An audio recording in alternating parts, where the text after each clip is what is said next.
"Pick it up, old man, or I'll slap you again." The biker's voice thundered across the chrome and vinyl diner, bouncing off the glass windows like a gunshot. His tone dripped with cruelty, arrogance sharpening every word. He dangled the veteran's battered army cap just out of reach, swinging it between two greasy fingers like a toy. The veteran, an 88-year-old man with a back bowed from years of service and sacrifice, sat frozen in the booth. His trembling hands reached instinctively for the cap, but his bruised knuckles faltered midair.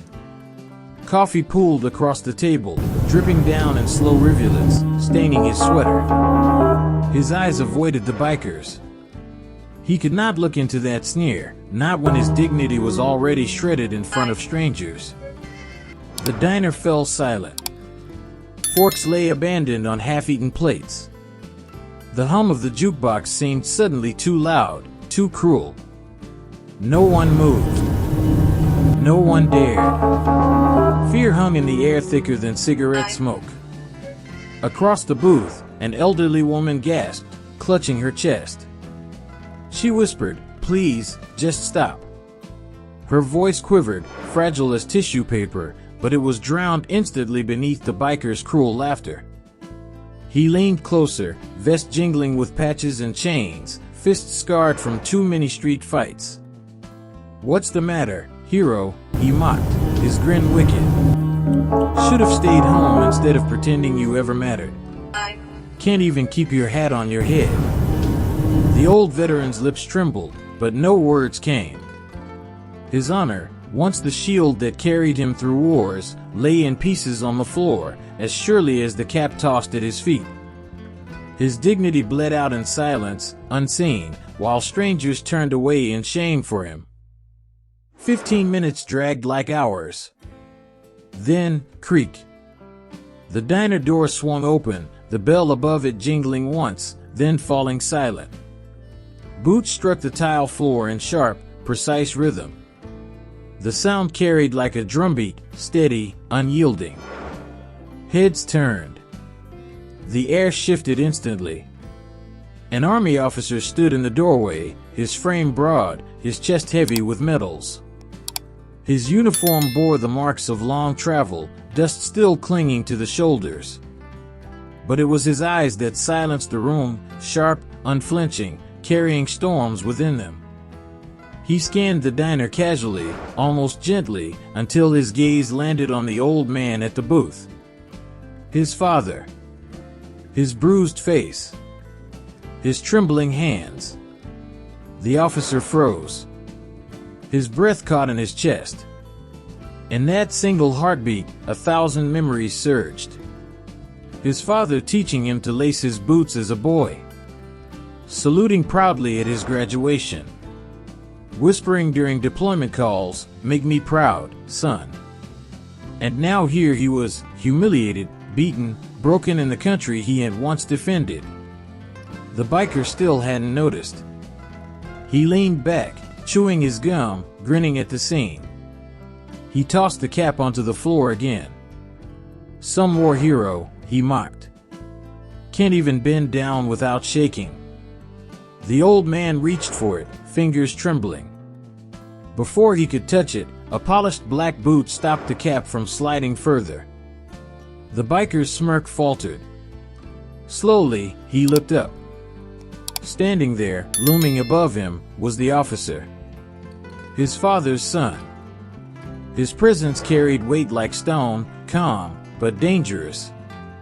The officer bent down, lifted the cap with reverence, and placed it gently into his father's hands. He whispered, low enough for only his father to hear, "You don't bow to anyone." The silence in the diner changed. No longer fear. Now it pulsed with tension, with anticipation, with something electric in the air. The officer straightened, turned slowly toward the biker, and said in a voice calm as steel, "Which hand did you use?" The biker chuckled nervously, though his smirk wavered. He raised his right hand mockingly, fingers splayed wide. "This one? What, you gonna write me a ticket, soldier boy?" The officer's jaw tightened. His gaze never left the biker's face. And then, like lightning, he moved.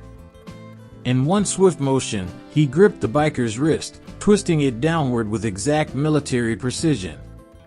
The biker cried out, collapsing to one knee as pain shot through his arm. Diners gasped, some rising from their seats, eyes wide. The officer pinned him effortlessly against the counter, his voice thundering across the diner.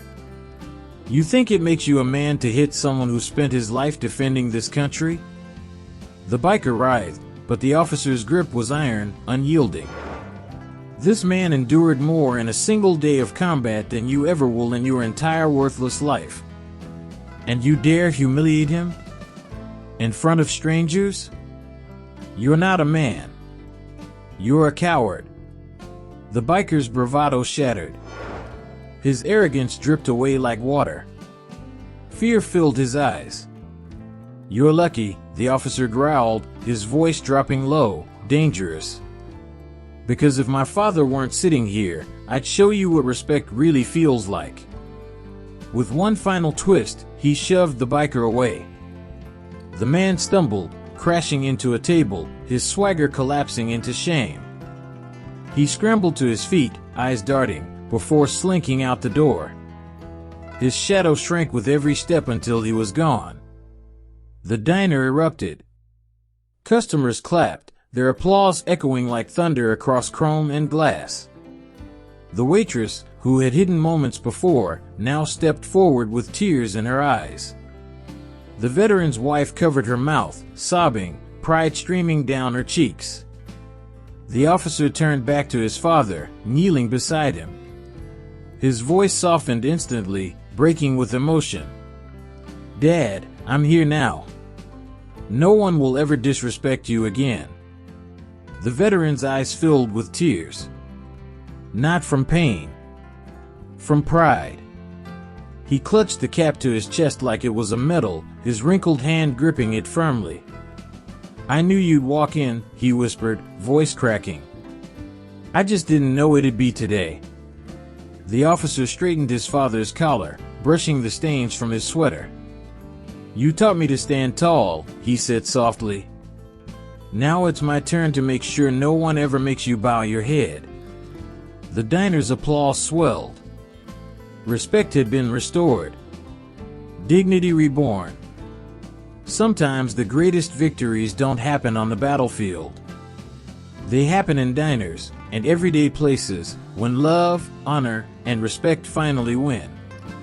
If this story touched you, don't forget to like the video, subscribe to the channel, and tell us in the comments how it made you feel. Respect is earned, but it should never be stolen.